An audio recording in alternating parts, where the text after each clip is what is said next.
Well, have we seen real differences in the foreign policy approaches of the three major parties? I think on this occasion the Liberal Democrats have distinguished themselves from the others. They've laid down certain principles on foreign policy. For example, Clegg said that we will not follow blindly America. Yes, it is a strategic ally, but we will not answer to the every beck and call. He called for the activation of universal jurisdiction, so that war criminals, when they come to Britain, they will be arrested. He called for a lifting of the sanctions on Gaza. I think this is a big step forward. None of the other two has made their positions that clear.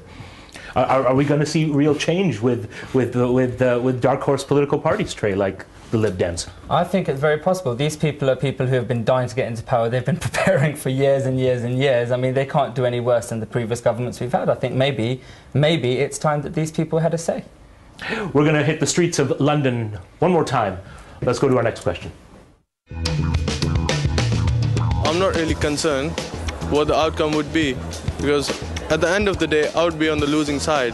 So it doesn't concern me whether I vote or not. And I want to ask them, I think there are people like me who feel like this. So why is it? Why is it in public, people? Why do people think like that?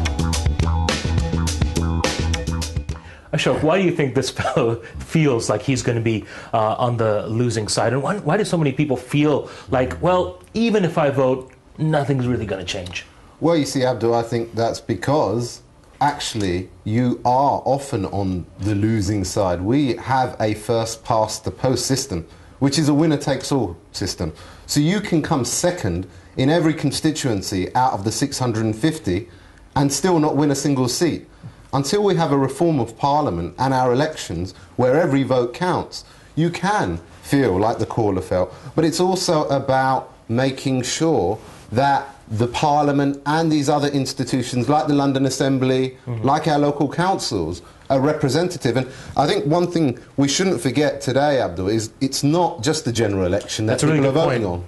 Yeah, absolutely. It's the local councils that we're voting on. There's referendums, and in a lot of boroughs and communities, this election is national as well as being local. But you raise an interesting point, Ashok. Daud, there is a statistical possibility that the Labour Party, for instance, will be third place in terms of the popular vote, but may in fact have the greatest number of seats. When Britons wake up on the 7th of May and this happens, if I voted in the election, I'd feel gypped. I feel like I'd been had.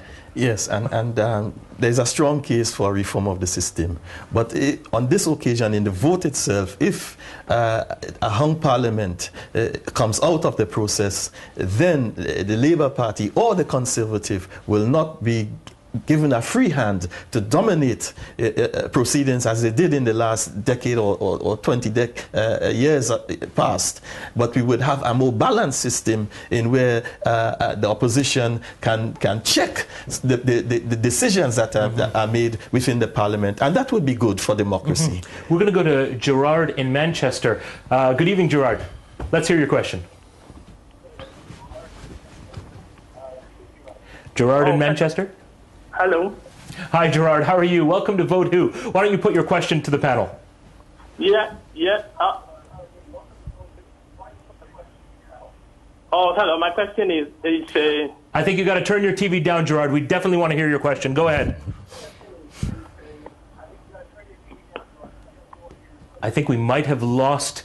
Hello. I think we might have lost Gerard. Sorry, Gerard. I'm gonna go to Tre, because I think Daud raised an interesting question about this, about a hung parliament. Do you think the excitement, perhaps, of a hung parliament? Now, there have been hung parliaments in Australia, where I was born, in Canada. We've had a hung parliament for 6 years. Maybe it's time that Britain experienced the idea of consensual democracy. Do you know what? I would actually say this is the first time I'm excited because of the potential of a hung parliament. At the moment, I just feel that all the parties are saying some intelligent things and other really stupid things, and I don't. You know, the thing about the parties is they can say a lot, but whether or not they follow through is a different story.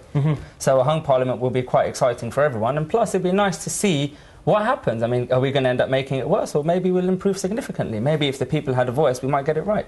Maybe that excitement will get people out of their chairs and to vote. Let's take another question from the streets. My loyalties are here locally, and secondly, globally, to the community of culture that I come from. Now, when it comes to dealing with the politics of the British establishment, one of the things that I always have to think about doubly hard is, if I vote, how does it represent my interests globally? Daud, more and more Britons are truly global citizens. How do you respond to this question of squaring local concerns against one's global concerns? And it is a genuine concern. It is one that is quite relevant to every citizen, in the United Kingdom, because we are not living in a village, or we are an island people, but at the same time we have to interact with others. There are wars in various parts of the world, and the impact on our communities. The money that we spend in Afghanistan and we spent in Iraq, it meant that there will be a deficiency in spending in our educational system and health. So this is why we say there is a link between the foreign policy and our domestic concerns. Moreover, the whole issue of security, we cannot deny, and what has happened in the last 10 years, that there was a denial, a persistent denial of a link between what was happening abroad and issues of security at home. Quickly, Ashok, are voters, do you think, making this connection between, as Daud is saying, the global concerns and global policies and foreign policies and local domestic economic policies and social policies? Oh, I think they are, and I think they want to see politicians address it, and they want to see a more internationalist agenda. Young people understand that. Black minority ethnic communities understand that. The political process, our politicians and candidates have to understand that too.